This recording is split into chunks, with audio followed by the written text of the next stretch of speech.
everyone. Welcome to another episode of Debatable with your hosts, Sina and Kyle. I'm Kyle. I'm Nina, and this episode is part of our debate analysis series, a series of episodes dedicated to explaining the motions of Debatable Open 2022.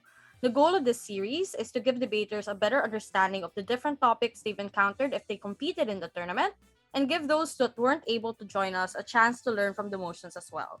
Today, we are joined by Vicky, who gave us our motions for the education theme of the tournament. So, thank you for being here and hello. Hi. Hello, thanks for having me. So I guess the first thing that we always ask our motion contributors is, what is it about education motion specifically that you like? Because we found that a person's favorite theme really tells a person a lot about that other person, right? So what is it about education motions that you like, and how does it give us a glimpse into who you are as a person, Char? Okay, well, I guess I do have a little bit of a bias because I myself like to think of myself as an educator, like since I teach debate and public speaking. And I feel like so much of I guess like who we are as people and like what we stand for, cheesy as it sounds, like is really defined by, how we learn and who taught us. Like I think any individual you ask can always name like one teacher or one educator that had an impact on them. And I guess that goes to show just, how far reaching the impact of education is. And particularly for motions, I like that education motions have so much room for both principled and pragmatic arguments. So it's not always just about like the content of the curriculum or the style of teaching. Usually it's a question of how do we balance that with methods that are actually replicable and that can be applied at scale. And yeah, I guess again, a little bit of the cheesy part is really that, education has so much to do with moral formation, imparting vital skills and all of that. And the challenge with these kinds of motions is to constantly ask, how is my case, upholding those kinds of goals and achieving them? So I think what was interesting about what you said is that there's a wide variety of things that involves education, and when you debate about it, there's a lot of things that you can uncover. So I kind of want to ask, based on your experience as a debater, as a judge, as an educator, what do people usually get wrong about education motions? And what advice would you give people, especially if they were to focus on motions like this during tournaments? I guess what people usually get wrong is they kind of either focus mainly only inside the classroom or mainly outside the classroom. So sometimes people like to, I guess, blow up really the impact of education and only talk on a grand scale, talk about society level kind of impacts. And while I think that's true, a lot of education motions deal with just what happens with like students among each other or a teacher with a student. I like it when a team can really explain what happens, not just on the grand scale, but even on these tiny micro interactions, because I think that's really what defines like an education. It's not just like who you are after school, it's also just the small things you remember from your high school or elementary. So it's very interesting that the approach should be not just what happens inside the school, but also outside the school, and some balance of those two, as well as what happens to the students themselves, which leads us perfectly nicely to the first motion, which is, I feel like, a really good example of a motion that requires a lot of these layers. Because the first motion is, this house believes that schools should teach history as a product of social and institutional factors rather than the product of prominent individual figures. So, how would you characterize the way that history is being taught today? Like, what do educational systems look like when teaching history, as opposed to what you want it to be in the world that government wants? Usually history classes, the vast majority would tackle kind of key figures and then they treat them as like the catalysts for certain events. So they give a lot of weight to what individuals do and then the cause and effect of those actions. So it tends to be like a simplistic kind of isolated discussion. So maybe some examples would be like, Magellan and the Age of Exploration, or, Cory Aquino and the EDSA Revolution, that kind of thing. And I guess like traditional teaching methods kind of characterize figures as like, generally good or evil. But yeah, on the government side, you'd probably frame it a bit more strategically to say that traditional teaching methods, like if I was Gov, I would say that they tend to characterize figures as good or evil. So it tends to be a bit simplistic, and yeah, it doesn't kind of dive into the complexities of like the social factors that go into any particular historical event. So, given that's the status quo, what does the motion entail for government? So, what would the education system be like if schools were to Mhm. teach history as a product of social and institutional factors? So, how would you basically frame Mhm. it? How would you run this? If it's a policy, basically, as government, how would you introduce this? Mhm. So I guess first to define, right, social and institutional factors, like it could be things like economic forces and trends, could be things like social norms and pressures. Maybe it's things like broader historical patterns. So maybe instead of, let's say, discussing like an individual authoritarian populist, you would talk more about like populism as a whole. When do we see populism being enacted throughout history, and not just like the specificities of one figure's life. And it can also look like even discussing like the incentives of these different actors throughout history, right, that are kind of consistent. So the way that the ruling class acts, the way that the working class tend to act, and how they organize their priorities, how do colonizers act compared to those who are colonized, etc. So I guess that's how you would really look at history as a confluence of all these factors, and not just something driven by notable individuals. Yeah, so in general, it would be like we can't look at it as single people single-handedly changing the course of history, or something like that, right? So Mhm. instead of focusing on what a certain person did, we would take a look at, okay, what were the factors like poverty and stuff that drove Mhm. certain people to what they did during this time. So given that, how would you defend that on government? What arguments would you expect or would you recommend for debaters to have on government side? Yeah, so just to tie in, right, to like the kind of framing government would have, like I guess like the key framing of education here is kind of asking, like, instead of asking was this a good person, was this a bad person, uh, we're kind of just asking like what are the different factors that actually brought out the worst in humanity, what are the factors that brought out the best in humanity or impacted humanity positively, right? And then questioning like, are these factors things that we can change, etc. So if I were to argue on government, I guess my first argument would really be why this provides like a more holistic reading of history. So just on the like academic level, like as they say, history belongs to the victors. So the first level of this would just be discussing like it's kind of arbitrary how we decide who's notable and who isn't. Obviously, mostly men are discussed in the history books, mostly people from privileged backgrounds and all of these things. And a focus on individuals will kind of always, give primacy to like men, people who are historically in power. And of course, that's kind of exclusionary.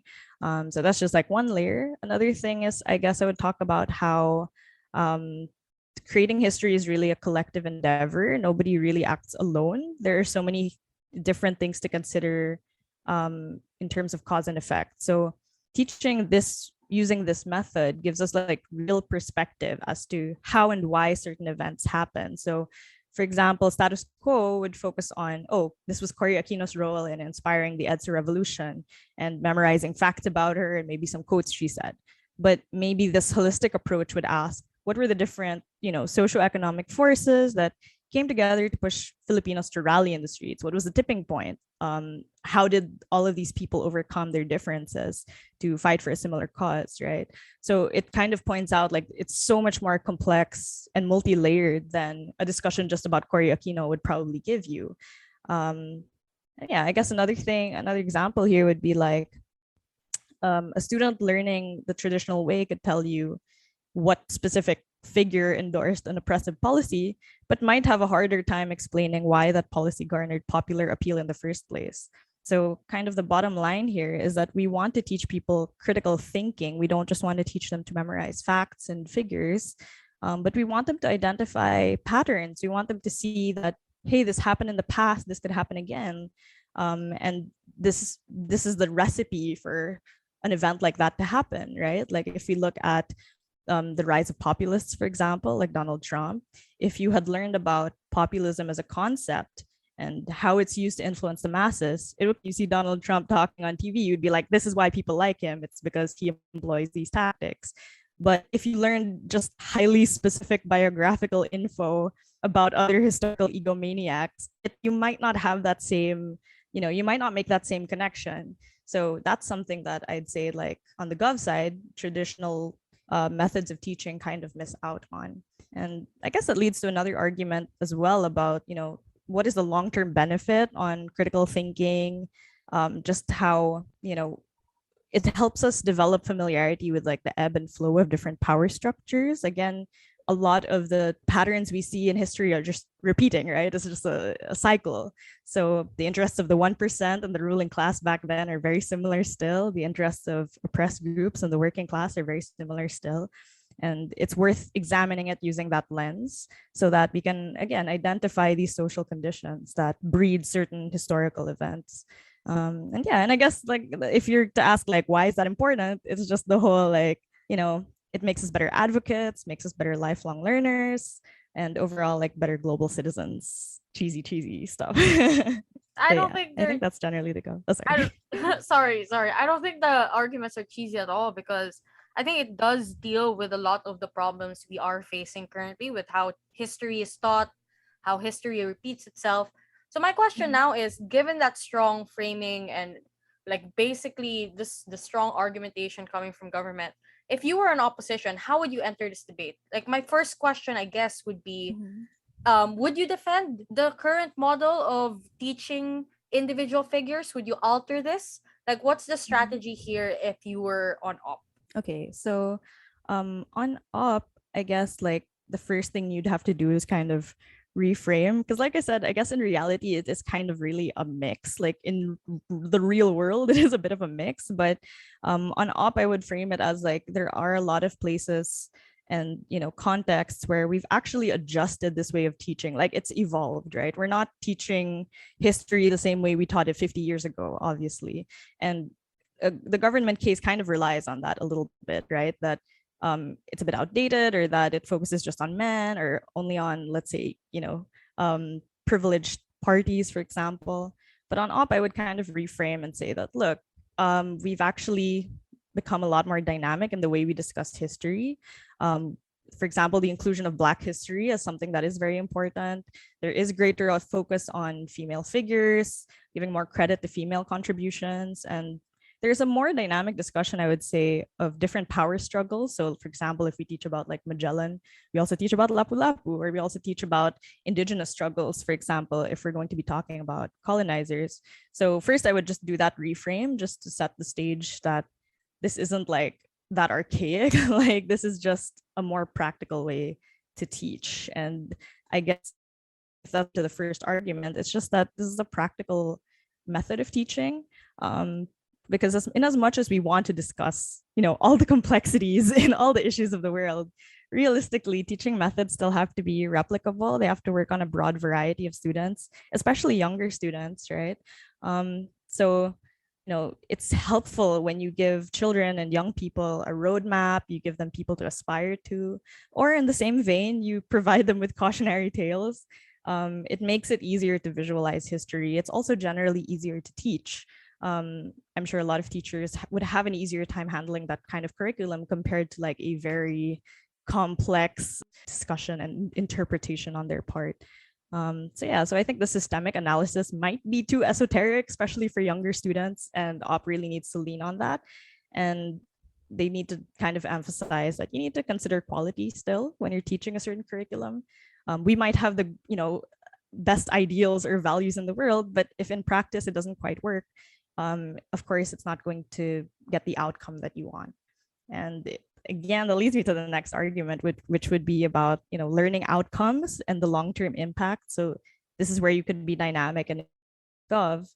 I think you can talk about how if you grow up learning that, systemic forces are always at play, there's always external factors to be considered, what it ends up doing in the mind of a young person is that you kind of end up minimizing the role that individual figures play in terms of history and in terms of events, right? And I think it's not too far off to say that as a result, you're also probably less likely to hold problematic figures to account when you encounter them, because you're used to deflecting to external factors or systemic factors. Like, this really ties back to what is the goal of education, right? It's not just about being 100% complete in terms of reporting history, but it is about what kind of people do we want to form. So, we want young people to recognize inefficient or power hungry leaders and hold them as individuals accountable, and not deflect it to, oh, this is just the result of a system, or a larger, institution as a whole. So I guess, yeah, that ties it back to the more principled discussion as well about education needs to have a goal. And you can't really connect that moral side of history if you don't discuss people at length and individuals and their own motivations at length. That's just realistically the best way to connect with young people and with students, and it'll probably get better outcomes across the board. I think that's generally how I would frame the op case. Actually, I wanted to ask for op because you Mhm. mentioned that it might be very difficult for younger students to understand. I just feel like whenever you hear that sort of argument in a debate, most of the time it's very assertive. You just go like, "Well, these kids are very Yeah. young; they don't understand it." So how would Oh, you yeah. flesh that out a little bit more so that it doesn't seem as assertive Mhm. as it usually is in a lot of these Mhm. debates? Yeah, definitely. Like, I've also seen that a lot in some debates that I've seen, and I guess it's not to say, right, that like young people can't grasp complex ideas. It's more of, these are the kinds of ideas where you need to have, let's say, if you're learning about economic factors, you kind of need to have at least a basic understanding of those things before you can understand how it impacts other aspects of society. So let's say if you're like in grade 7 and you haven't even had like, your first proper economics class, or you haven't really dived into those topics, it's a little bit harder to appreciate, and it might not resonate with these students in the same way. So it's not so much that kids can't grapple with these things, it's just that realistically at younger ages, they aren't yet supposed to deal with those things. They're still learning the basics, the foundational things. So yeah, so again, because you're not just talking about figures, talking about a confluence of factors, that requires kind of understanding each factor on its own first. So that is more challenging at the primary level in the younger ages. Thank you for that. So I think we can now move on to the second motion, which is about streaming, right? And the motion reads: This House believes that schools should aggressively stream students according to their ability from a young age. I really like this motion. I think it's one of those classic motions that get like a new spin every once in a while. And in this case, I think it's the term streaming. Streaming is basically a system by which students are grouped together based on a certain characteristic like skill level. So I guess the question here is what would an aggressive version of that would look like? Is to be based on, let's say, your test scores or like your quarterly assessments or whatever. And then that's how you kind of figure out, okay, this is the skill level of this person, so we'll put them in this certain class.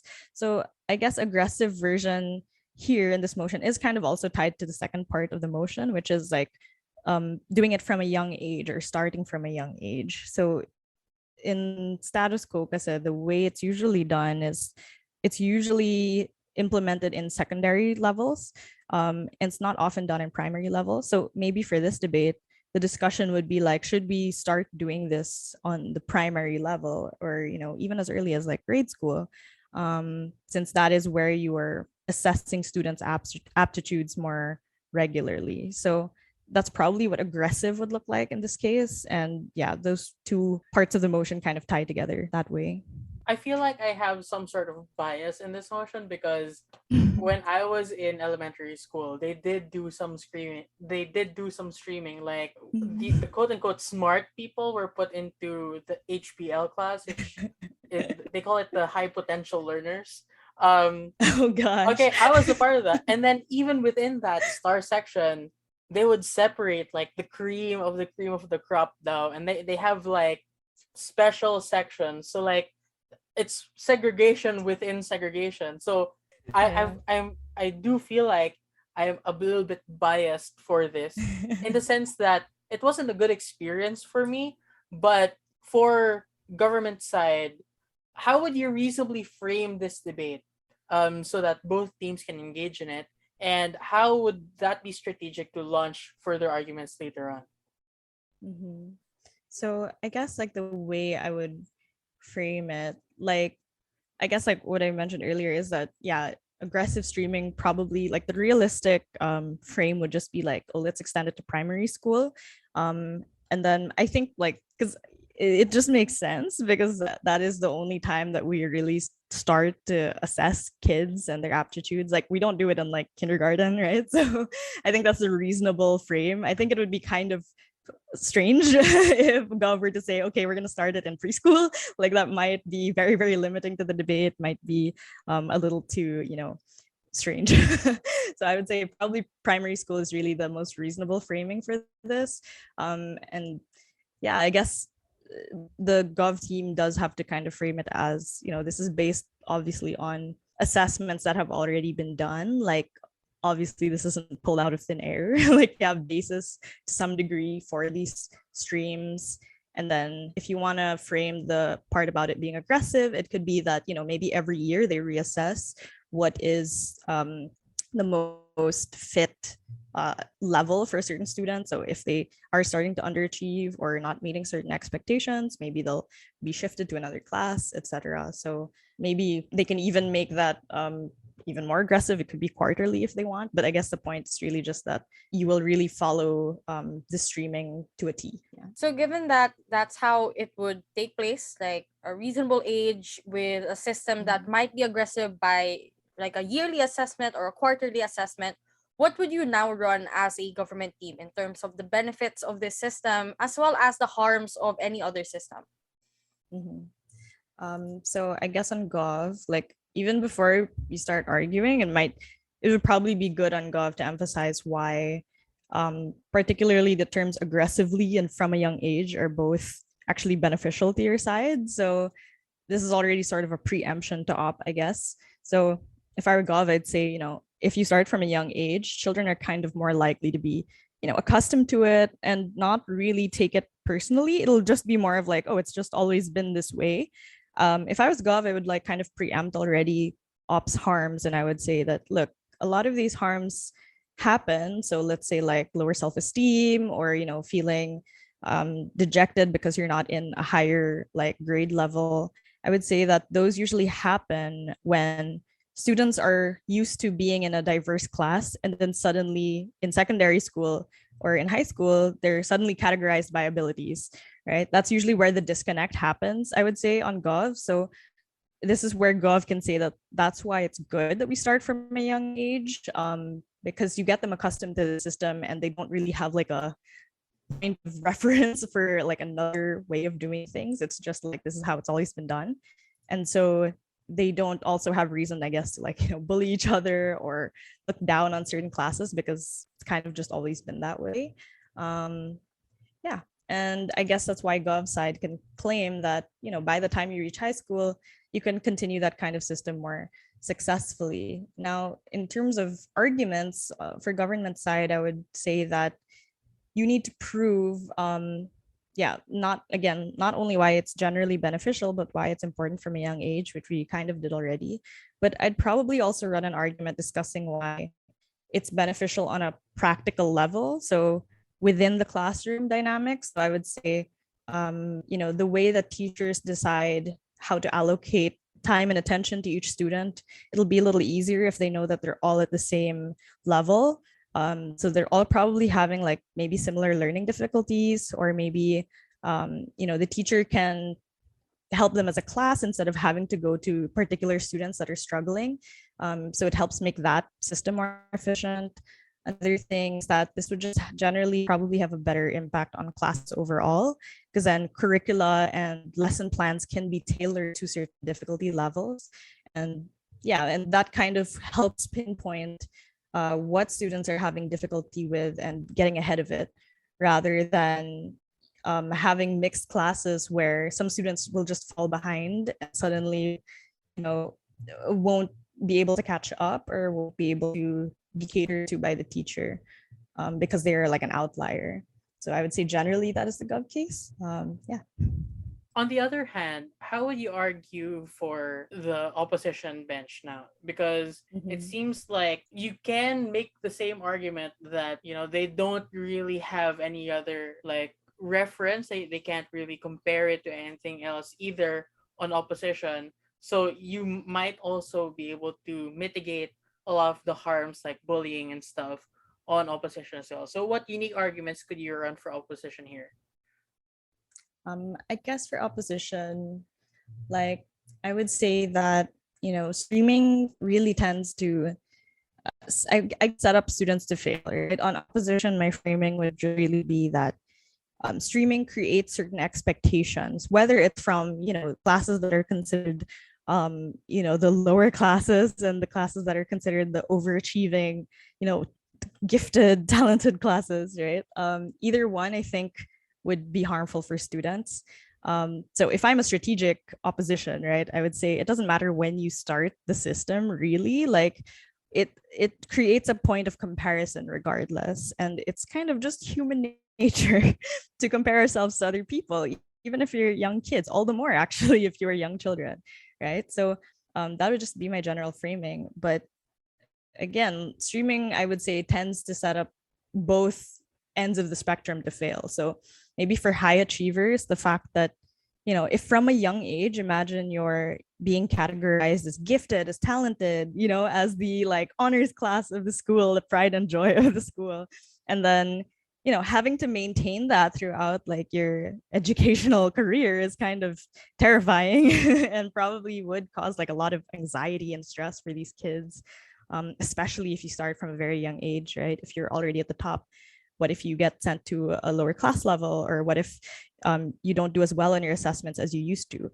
And this is just, so much worse, I would say, than what we do in the typical classroom setup, right? Because there is a clear disparity and there is a clear categorization going on.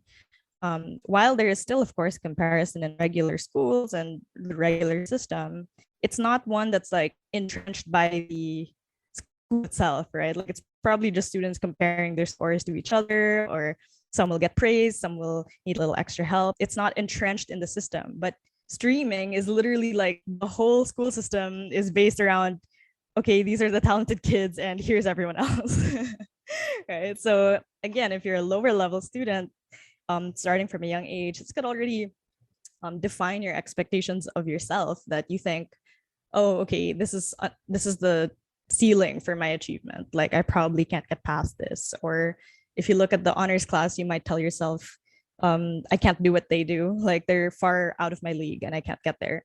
And again, there's always the problem of like bullying, or having other students make fun of you because you're not at the level you want to be at, which is of course being a high achiever. So yeah, I would say that's the more dynamic way to run the opposition case, is to talk about not just like the lower achievers or lower classes of students, but even how for high achievers it's kind of like a double-edged sword, and it can hurt your self-esteem in the long run as well. And then link it back to the whole, what's the purpose of education, what's the point of all of this, and explain why that's important. Yeah, I can totally relate to that. Not just because I was in the top section, and then all of a sudden I became like I was placed in the lowest Right. section. So I did notice that like the teachers were like treating us very differently. That like they were always mad Mhm. at us, and then we'd have to, yeah, we're all dumb here. We can't be a nerd like you, Kyle. Meanwhile, people who remained in the star section, like I would see them in high school and later in college, and they're like, oh my god, I can't deal with this right now, because they have associated themselves as like they are just naturally Mhm. smart. So Right. when they have to deal with the fact that they can't be perfect all the time, and they really struggle there. So I feel Yeah. like that's why I was saying I was kind of biased against streaming. Yeah, and I it's so know much from worse when you're personal. younger. Yeah, exactly. Yeah. So I don't know. Anyway, it's still about me. The third motion is still all about me. Joke lang. Because the third motion is about revoking tax breaks for all religious educational institutions. And I also Mhm. came from a religious educational institution. Same. So like we did know that there was this concept called a tax break where if it was Mhm. a religious educational institution, the school, in my case it was San Beda. Ooh, I name dropped them. I Should I mean, blur it I out? think people know where you're Bleep. from, Yeah, man. you know what? Fuck it. That's Screw it. fine. Yeah, so we did have this concept of like they do not have to pay like real property taxes. I don't even think they need to pay income taxes. Mhm. So they do enjoy those tax breaks. But my question now is why were those tax breaks even given to these religious educational institutions in the first place? Like what was the point of this policy from the Mhm. perspective of the government or from the state? Yeah. So yeah, I guess like it does tie to the kind of usual or typical version of this motion, which is like just religious institutions generally, which is like, it's because the state recognizes, they provide some kind of public good. So usually with like religious institutions in general, it's like charitable services or like, um, aid in times of crisis or, all of these other things, scholarships, what have you. So I guess the key here is to kind of nuance it to educational institutions. And I guess the focus then would probably be like scholarships. A lot of educational institutions really have like very strong scholarship drives or very aggressive scholarship drives. And that's usually kind of the um, one of the bigger benefits of like giving them tax breaks is because they recognize that particularly in the sphere of education, they're giving opportunities that maybe the state can't really provide to the same extent, whether it's lack of funding or whether it's, um, it's difficult to implement on like the government level. Yeah, it's usually because these institutions kind of fill in that gap to some extent, or maybe they're more efficient at it or whatever. So I guess the next question would be, what would it mean to revoke these tax breaks? Like, what does it involve? What message would it send, basically? Mhm. And I guess what I'm curious about is, what would the stance on government be for other religious organizations and institutions, right? Because if the nuance of this motion is about educational institutions, would government have to defend, or is it reasonable for government to revoke tax breaks in general? Or would you, Mhm. as government, nuance this only to religious educational institutions? Mhm. So I guess to answer the first question, like revoking tax breaks would essentially be like, so these institutions, you would no longer exempt them from paying certain taxes. So they would have to pay the full extent of their taxes, no like discounted property tax or, all these other things. So basically it would kind of be a blow, I guess, financially to these institutions, right? Like it would, I would say definitely send a message that like either you don't approve of what they're doing or at the very least that you don't want to be actively involved with the way those kinds of institutions are run, or you don't want to be associated with it as the state or as the government. So yeah, um, on gov I would like lean into that, right? And I would just say like that's fine. Like it's okay if it comes off as aggressive. That's fine. But to answer your second question, I think it's easier like in terms of stance whether we differentiate between religious organizations and educational religious organizations or institutions.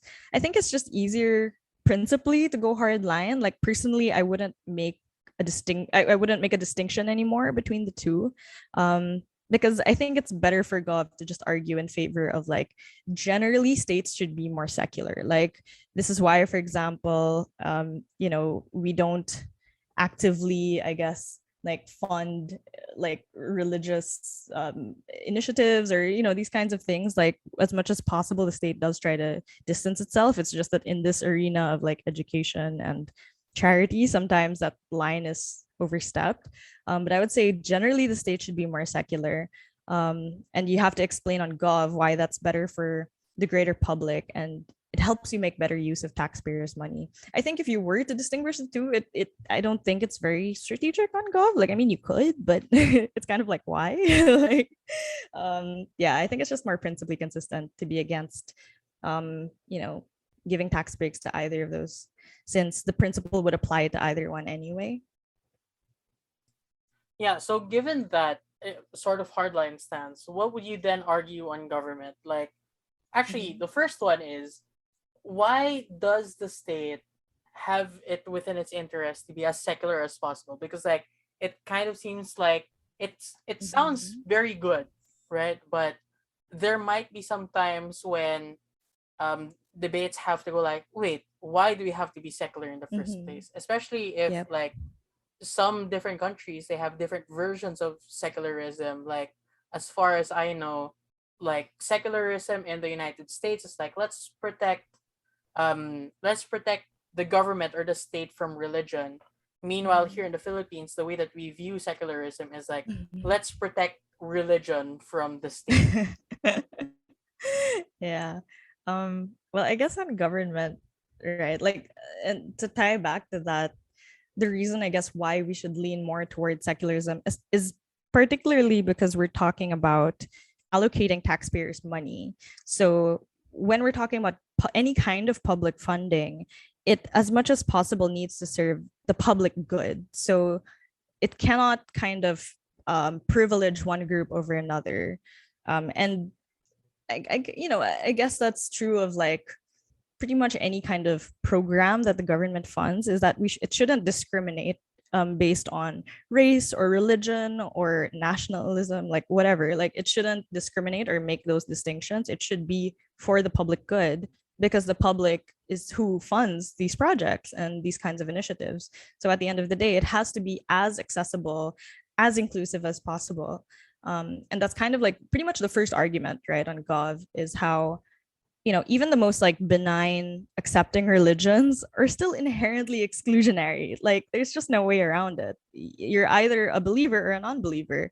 There isn't so much of a middle ground, right? So even if like in terms of values and in terms of actions they're doing, they might not actively be harmful, but just the fact that they can't necessarily include everyone is already a way that it's being exclusionary, and a reason why it shouldn't be, I guess, publicly funded or given tax breaks. I guess another argument would be how, since we talked about the kind of more benign side of the spectrum, there are, of course, also the more harmful actors, I guess. Like there is a discussion to be had about how there are religious groups that, might teach certain things that don't align with what the state would want. So as a result, we probably shouldn't grant them tax breaks because it empowers, or it funds something that we actually don't want to encourage. So for example, I guess like places where the church will just teach you abstinence instead of providing like meaningful sex education or responsible practices. Like sometimes in certain areas, right, that's particularly irresponsible if it's a place with a booming population, or places with high rates of sexually transmitted diseases. Like it kind of directly goes against what the state would probably do, which is to some extent provide this kind of education or these kinds of services without discrimination, right? So I guess that can be the second argument, really, about how the other side of the spectrum is that they're actively doing harm, or actively doing things that are not aligned with what the state would want in terms of outcomes. And so that's why, yeah, that's why we probably shouldn't fund those kinds of things. Yeah, and it all really ties back to what is the taxpayers' money for? What should it achieve? Like similar to the earlier education motions, right? It's really like what is the goal of all of this? And if at the end of the day it's going to be exclusionary, either maliciously or even in a benign manner, it's probably not something that the state should be actively funding and supporting. So I guess what stood out to me was the idea that these are taxpayers' money. We have to be careful for where it's being used, how it's being used, what values we are propagating as a state to the Mhm. people that will either consume this education or are just paying their taxes, right? So I guess the question Mhm. now is, with that strong of a frame coming from government, how would you as opposition insert yourself in the debate, how would you justify these tax breaks and what benefits would you see coming from these things? Mhm. So I guess the way I would enter the debate on opposition is to again do a little bit of a reframe. And I would say that, the vast majority of organizations, like since government did talk about, both sides of the spectrum, on opposition, it actually opens up an opportunity where you can weigh which is like the bigger side of the spectrum. Like, are there more like, benign or even like actively beneficial religious educational institutions, or are there more that are like a little more actively harmful or that don't go against what the state wants? So I would characterize that the vast majority probably aren't really as like archaic and radical as government side makes them out to be. And then, you'd have to provide the trends why this is the case. And then I would just characterize the public good generally that is provided by these institutions that can't really be provided to the same degree by any other institution. So here I think it would be good to be very specific. So you can talk about like charity drives and foundations. You can talk about like, again, the educational scholarships for marginalized communities, the fact that a lot of religious educational institutions actively try to open up schools in places that are underserved. Like that is something that differentiates them from just any private school, right? Or any similar institution. Because it is part of their dogma, it is part of their teaching that, okay, we have to cater to the poor, we have to cater to those who don't have the same opportunities, right? So it's here in this argument where you can kind of really explore why it's so sustainable and actually so efficient. Like this is here where you praise like how these institutions do things. So for instance, like even I guess sustaining charitable like charity drives or charitable initiatives, like it is actually extremely consistent. Like if you look at, even just the tithes that churches collect, or even just the donations that schools tend to collect for like their charitable initiatives, like the people who go to these schools and the families of these individuals, right, they subscribe to that belief, they subscribe to what they're preaching. So they tend to be very consistent in donating, in supporting their communities. They provide so many levels of like social security that usually the state cannot provide. So even on a non-tangible level, these institutions are providing kind of like, the moral support or the social support that a lot of local governments aren't always able to provide. And that's something that, at some point you can't even put a price on it. Like it's so important for communities to have that. And these institutions are very consistent and very good at doing that. So yeah, so you just kind of have to frame that actually the vast majority are able to really sustain these kinds of initiatives in ways that other groups are not incentivized to or don't really have a reason to. And yeah, and I guess that's the first kind of discussion. The second one, I guess, would be like I would make it about like why even taking government's worst, just drawing the comparative, like yeah, explaining is it better in a world where at least they have, it might not be full like commitment to public interest, but at least it's comparatively better that we have tax breaks as a way to like kind of temper the things that they teach or the kind of educational standards that they follow, right? Like there will be more incentive for them to follow the broader educational standards set by the state if they know that a big chunk of their tax breaks relies on, or really all their tax breaks and the benefit of that relies on, following that. So yeah, so I would just paint that it is comparatively better versus a world where, they can say that, oh, we are completely reliant on ourselves and we don't need to answer to you because you don't help us out anyway, right? So that's kind of engaging the worst case scenario or the worst characterization on gov side, which is that, these are institutions that are kind of going rogue a little bit or, doing their own thing without regard really for like what the state wants or the kind of education that the state wants to uphold. So at least the tax break provides some incentive to follow those broader educational standards, and that's a better world than the alternative. So I guess that's it for the motions. Typically, we ask our motion contributors like, what advice did you give for people who are struggling with this kind of theme? But I guess since the topic is about education in general, and since you're also an educator, right? we wanted to ask like, what advice in general would you give to novices? Like, I can imagine that a lot of them might be feeling overwhelmed. A lot of them might just be like, "Oh no, I'm very shy," like that. Because like I am like handling kids right now. Where it's like Mhm. I know that I have to rebut. I know I have to argue something, but every time that they think of something, they shoot it down like immediately. They go like, yeah, I don't think that's good enough. So they end up not being able to prep anything. So for those people who are dealing with that kind of mental struggle in debate, especially during prep, what advice would you give to them to overcome that? Mhm.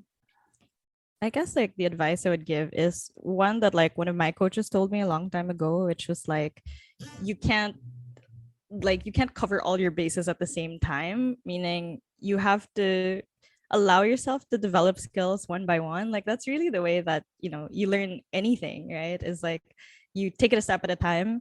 And I know for young debaters, it's so hard when you see people like your age and they're like winning championships left and right, and you're like, oh my god, like what am I what am I supposed to do? How do I get there?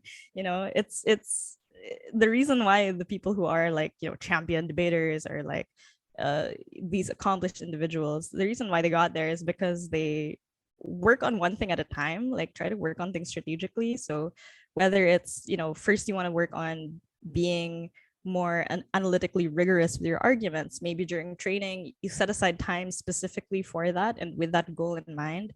And at least the next time you train you'll be motivated because it's like, oh, I was able to make some progress in the area I identified. And then that's when you can move on to, okay, now I want to work on my rebuttals, or now I want to work on giving more strategic POIs. Like debate is really, it's hard because it's not just public speaking, right? There's so many different moving parts in a debate and in even just one speech. So I would say like don't beat yourself up if you don't master all the skills needed for debate all at once. It's really such a multi-layered sport and it takes a lot of practice.